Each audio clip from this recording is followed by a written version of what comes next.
Welcome back, everybody, to Two Guys and a Stack of Comics. Mike, it's a week we have been anticipating for years. I think it's been 5 years now since the show was canceled. Daredevil Born Again is about to debut. Looks like this is basically Daredevil season four. And I don't think you and I would be exaggerating to say, in my opinion, even though I love the Dark Knight trilogy, I do not know that there is a piece of superhero content ever put to film that surpasses the Daredevil original TV series from a writing standpoint, from an action standpoint, from a characterization standpoint. Almost everything with that show was perfect, and it seems like all the players are back on the board in a reboot. So we just wanted to talk a little bit about one, our thoughts on the original series, why we loved it so much, our hopes for this new series, as I think it's set to launch tomorrow or maybe tonight at like 2 in the morning, depending on where you are, and whether or not we have any sort of trepidation about this series landing. So, Mike, I will kick it to you first. You and I have seen a lot of TV projects from for shows, movies, all that. The original Daredevil series, I think it's 39 episodes on Netflix. To you, what stood out most about that show? What made it great? What were your overall thoughts on that made it connect for you? Well, for one thing, I'd like to say for our folks that watch, both of our heroes got massive representation on the small screen. First with The Flash in 2013 or 2014, I think is when it started, and then with Daredevil. So both our favorite characters Yeah, my were favorite Marvel, your favorite DC. Yeah, absolutely. exactly were represented pretty extensively on the small screen. That original Netflix run is great. It really got me interested in how far and how deep and how well a comic book character could be represented on the small screen. The character actors were amazing. The supporting cast were all stellar. And that was, I mean, it is the high bar, I think, from anybody, any comic book fan out there would say that it is the high bar to meet. I mean, everything was great on that. Karen and Foggy were portrayed very, very well. You got invested in those characters. Kingpin, you got so invested in that character. It was just so well done. The acting, the cinematography was incredible. The stories were well written. Just an A plus plus in every category that you can think of. So then it gets canceled at the peak Yeah, of and its it seemed like popularity. over rights issues with Netflix and Disney too, because the ratings certainly didn't justify cancellation. No, it gets canceled at the peak because of corporate reasons Yep. and left in limbo for how many years now? 5 years? I think it's five. I mean, it might be a bit longer than that. I think it could. I think it's 5 or 6 because it was a while. It was funny. It's like I think it's like 5 years, but the pandemic, that's like a 2 year blanket on everything that makes it go so much It's long. But yeah, almost I think it's almost 5 years ago. it's almost like the snap happened, right, in the pandemic. Yeah. Sadly, yes, sadly, the Um, time. Yeah. so I will tell you that it really inspired me to watch other shows, and Netflix just hit it out of the park. I mean, you cannot. Sadly, my character's show, the Flash show, kind of devolved over the years, although it had a couple, three good seasons. So you were kind of wondering, like, when you were watching it, you're kind of wondering, would season four be as good? For example, there's usually an exponential decline in the shows as they Oh yeah, go. you normally get a good season one, a great Yeah, season two. Season three is normally like kind of yeah, there, still great. And then by the time you hit four, it's yeah. all a slope. And The Daredevil trajectory, was crazy because I think the third season may have actually been the it was best season. amazing. So, like, you had this reverse order of the norm, which was it got better and better, and then it got canceled, which was so weird that, but of course, that was during the Disney buyout, and, that was probably Netflix runaway hit for 3 years running. Probably no competition in that. That was probably the hit. So now, when it got canceled, we're like, what's going to happen? I remember that you and I talking about the trepidation of what was going to happen when Disney brought it back. Yeah. And because it is absolutely a high water mark, the high bar to meet when it comes to this material represented on the small screen. There's no doubt about it. A plus plus. Well, and I But I think the mean, interesting thing, I actually think it's the high watermark period and stuff being represented. And why I say that is part of what we love about comic books is the small issues that take place and how much we know the characters. And what a show like Daredevil allowed, that conversation between the Punisher and Daredevil on the rooftop in season two, where they're debating the merits of killing and things like that, that's a 2 minute scene in a yeah, movie. It's a whole 40-minute episode in the TV show. The part where Foggy finds out that Daredevil is him, you can stretch it yeah. out, and this conversation's happening. And the thing that TV, I actually think if you can do it well enough, TV is the perfect medium for superheroes. I think Because you could movies, stretch it out. I mean, yeah. these stories are meant to be serialized in bite-size When formats you in a look way at that it's hard to condense into a 2 hour movie. like, and I think John Favreau actually played a really good Foggy in the Ben Affleck movie, and that movie has a ton of problems. But in that movie, Foggy can really only have 5 minutes because you got to get Matt into the suit and you got to do the origin and he's got to meet Elektra and he's got to fight Bullseye and he's got to fight Kingpin and you got to have multiple scenes. And so Foggy Nelson can really only be 4 or 5 minutes in that show in that movie. In a TV show, Foggy is complex. He's a full completed character, and that's what we love out of the comic books. Right, I think Spider-Man to me Yeah, is the character that is dying to have a TV show because Jonah Jameson can be a full character instead of a caricature. You can build the relationship over time. And that's where I thought Daredevil was just so dang good. Was by the time you had Matt, get with Karen on the show where they're dating, it felt like the comics where it was built and it was earned and the emotion behind it was earned. When Elektra shows up and the shakeup that does, it was very much like the comics where you have this normal status quo and then here comes this absolute wild card character. And I think Fisk was probably the biggest place where this show shined. Was in a movie, Fisk would probably be detailed and a little deep, but where they were able to dig into his background and show his motivations and how broken he is as a person, and in a way, make you actually have like a monochrome of like pity for the Kingpin. It was just so well written, so well done. And they did that for Bullseye in the last season. I mean, the weirdest thing that I hate about shows typically or movies is like when we do the pivot away from the main character. And the weird thing is on Daredevil, that episode where they show Bullseye's backstory as a kid and Kingpin's backstory as a kid and those two things, those ended up being some of the best episodes. I think the other part, absolutely.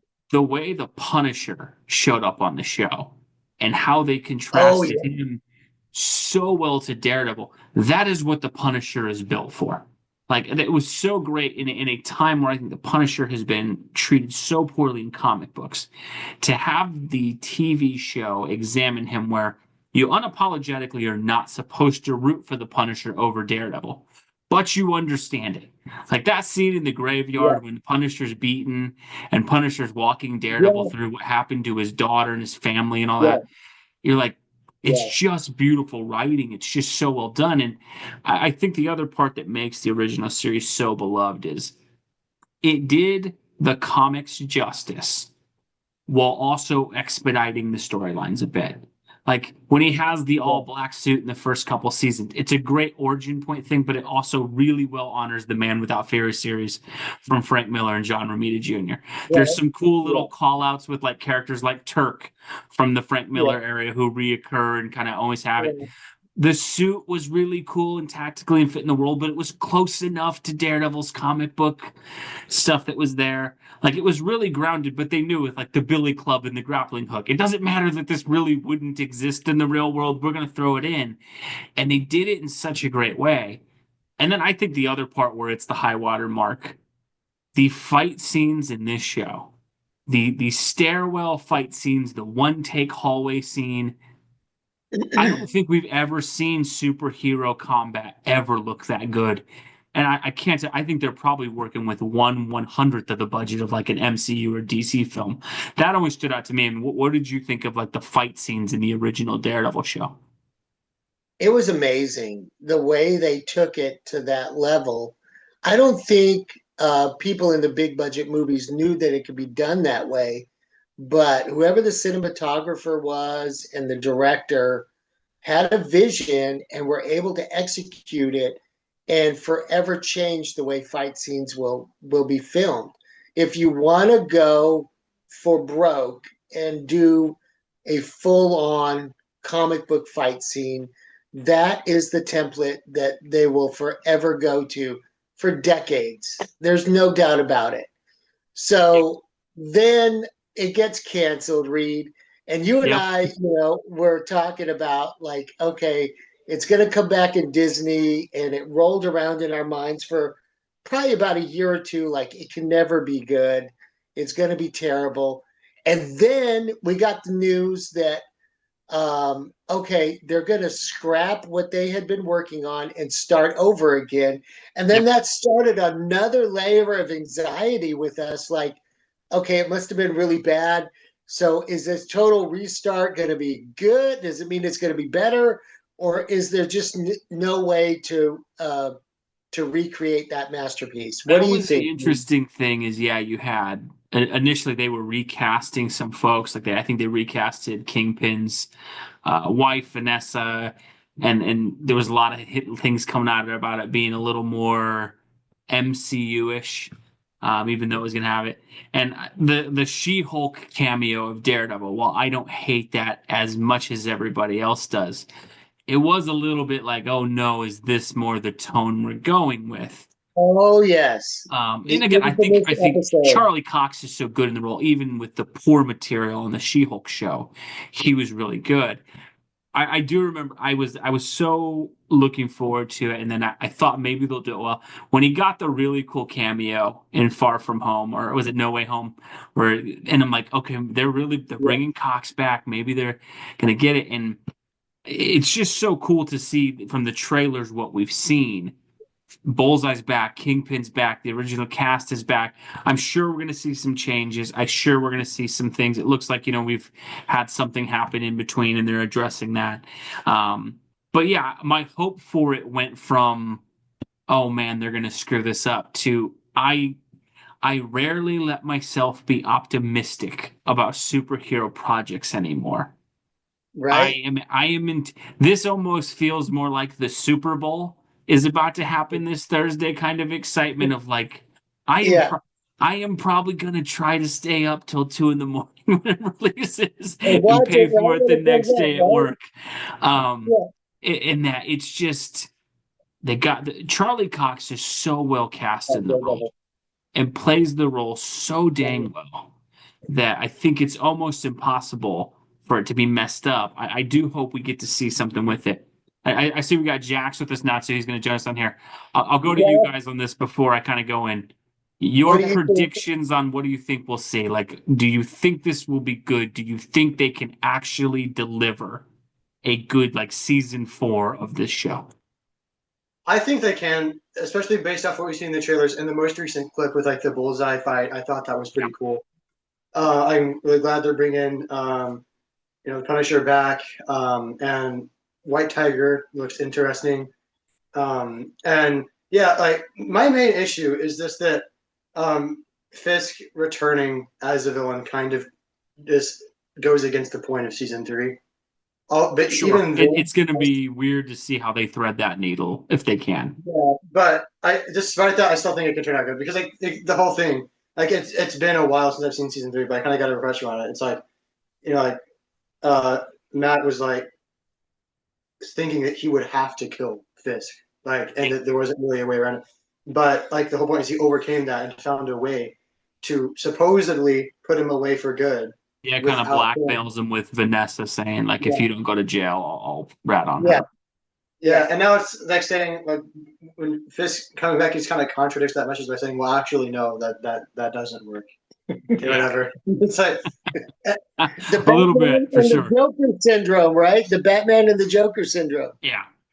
No, I mean, I do wonder if it's fully set in the MCU. Maybe they'll use like the blip Thanos thing as a way to explain away how Fisk got clean away or something like that. Um, I will Who's say, well, who's the writing team on the TV show? Do you I know, mean, Reed? I think there's a couple writers from season three, and I think the team that worked on the Punisher show. So I mean, it's Oh, very much folks that are. It does look like we're the bullseye scene that you referenced, Jax. That fight scene did look pretty cool. I think with White Tiger, we're probably getting a little bit of Brian Michael Bendis inspired because White Tiger was a part of his run. I know. I'm trying to remember his. It's the guy with like the white suit. I can't remember his name. He's from a very recent Charles Soule run of the comic books. So we're getting a newer villain as well as Fisk. Punisher being back, yeah, that's another thing. And I think there's been rumors that like they're bringing back Luke Cage, that actor, and Jessica yeah, Jones. So I that'll be mean, it cool. seems like we're getting the full gauntlet of it back. I think the only part that's hard for me is this to me, while I'm incredibly excited for it, it is like tomorrow if they announce they're doing a fourth Nolan Christian Bale movie. Where while Oh, part of me is incredibly happy about that, I would yeah, also go, it's kind of perfect. I don't know if I want you to mess with it. Like, well, I don't right. think The Dark Knight Rises is the greatest film. It was a satisfying ending. The trilogy's done. It's the only way you could mess it up is by bringing it back. And so while I would be very happy for it, I'm also Yeah, like, please don't screw this up. yeah. yeah, Daredevil, my only trepidation is Disney Plus. I think that's the only. I have not really enjoyed any Disney Plus Marvel shows to this point. WandaVision had me for a couple episodes and then it lost me. Moon Knight just never really fully hit it. I think Hawkeye is probably the closest I've Yeah, had to being like a I thought it was huge good. fan of a show, even though I have a couple issues with like how they portrayed Fisk at the end of Yeah, that show. yeah. Um, I mean, if you were laying odds on this, Mike, if you got to put money in Vegas on it, right? Does the show live up to expectations or fail? Where would your bet be? If I had to lay odds on it, I would say it's a fairly close 60-40. Okay, so you I'm could gonna guess. I'm 60% of the time I think they could hit the landing.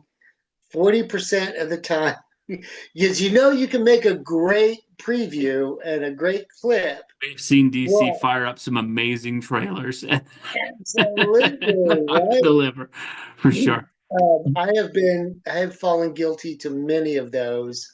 And so being DC fans like we are ready for the big letdown. That's always in the back of our, and Yeah. being a Raiders fan, obviously, you're always ready for the big letdown. But hope springs eternal, and we're excited for it. I really aren't you excited, yeah. Jackson? I'm also Jax, excited what to about read. you? If you do you think they're going to deliver? You worried? Where are you at on it? I'm definitely concerned, like, and again, it's mainly, as you say, because it's a Disney Plus show, and two, because I don't think bringing Fisk back is the greatest writing decision. They could have focused on just Muse and Bullseye, like, Muse exclusively. here, right? Yeah, Muse is in it. Yeah. Yeah, No, but I still think, like, like, since Vincent D'Onofrio did so well as Kingpin, like, even if it's not the best thing narratively, I'm still going to enjoy it, and He's yeah, I'm such a still looking good. forward to it. And especially because, like season three, like, I could see the argument for it being like a satisfying conclusion because like a lot of it was, but still at the end they teased Bullseye coming back, and I was always oh yeah. wondering No, that what was a would happen. great. Yeah, I agree with you. I understand why Fisk because he is such a great villain and he is, at this point, even though he was stolen from Spider-Man, he is probably the definitive Daredevil villain at this point. I Absolutely. Bullseye was great in season three. I would have appreciated maybe if it hadn't been so obvious Fisk was out of jail and maybe focusing on Bullseye early Yeah. and then through the course of the season, Fisk gets, I mean, but they already kind of executed the Fisk gets out of prison storyline in three. I think that's the thing where Jax makes a good point is some of this is gonna be repetitious because I do feel like even though they set some breadcrumbs for a possible season four, it did feel like maybe they were aware that season three could be the end. And so I feel the that same way. fantastic scene at the end where Yeah. Matt beats Fisk and is like, "You don't get to destroy who I am. I'm not going to kill you." All it was so well executed that almost felt like this has to be a series finale. And so I Right. do think a great point Jax raises is there is going to be a little bit of an element of undoing that great moment to give us the further stuff. Maybe it was a little consistent with comics because how many times have we read where like it's a satisfying Yeah. conclusion and then 6 months later, they have to Yeah. reset it because you can't take Kingpin off the board permanently. Um, It'll just be. I will say that. You guys are both more positive. I am probably firmly 50-50, but I am just gonna go in and hope for great. Because when it first got announced, where I have to say I was wrong, when it first got announced that Netflix was getting the shows, I mean, this was probably what 10, 12 years ago. I was like, oh God, that's gonna be terrible. Like Netflix doing their own, not, and it ended up I far do too. exceeding I any thought so too. expectation. And I think the overall Netflix universe, I mean. Punisher, I thought was a great show. Jessica Luke Jones is Cage good. had its low points, but it still delivered some good episodes. Iron I Fist was love the most Iron Fist. overly maligned show ever. I didn't think the guy could have been better at martial arts, but like people hated that show for some reason, and I I thought do it was love that fine. show. When I was Like, younger, yeah, like when I watched it when I was way younger. Like that's when I watched like all the Netflix mhm. Marvel shows. And obviously, when you're like just a kid, like you're not going to have like the highest storytelling Oh, standards. sure. So like I enjoyed Iron Fist a lot. I do feel like if I watched it now, I would notice the issues with it, and I'd be like, oh, I didn't like that, I didn't like that. But I'll Yeah. still acknowledge like, yeah, there were some good moments in that show. I enjoyed it, and I would definitely like to see that character return as well, possibly since they're bringing back. Yeah, You know, it'll be interesting. At the very least, what I will say is that there is no show that deserved a second chance more than Daredevil. Of all the superhero Absolutely. shows, if there was a show that deserved a shot to come back, and I think what I'll say is I do have to give as much as I am very unhappy with the MCU. I do have to give Feige and them some credit to realize, yeah, we can't do better than that. Let's just give these guys another run. And that there was probably some temptation from the MCU of that's a Netflix thing, let's do ours. And that they were willing to go, you know what, Charlie Cox is just really freaking good in this role and just go, hey, Yeah. we're gonna keep him aboard. Um, It'll be interesting. Let us know. What did you guys think below? What were your thoughts on the original series of this? And are you looking forward to it? Uh, Mike Jax, I know I'm going to watch these as soon as possible. Hopefully, we can get together and review the episodes as they come out. Kind of keep it going. If Yeah. you guys are interested in doing that, would love to review the show with you guys as it goes on. As always, Absolutely. folks, let us know what you guys think down below. Thank you so much for watching. God bless you, and we'll catch you in our next video. Thanks, everybody.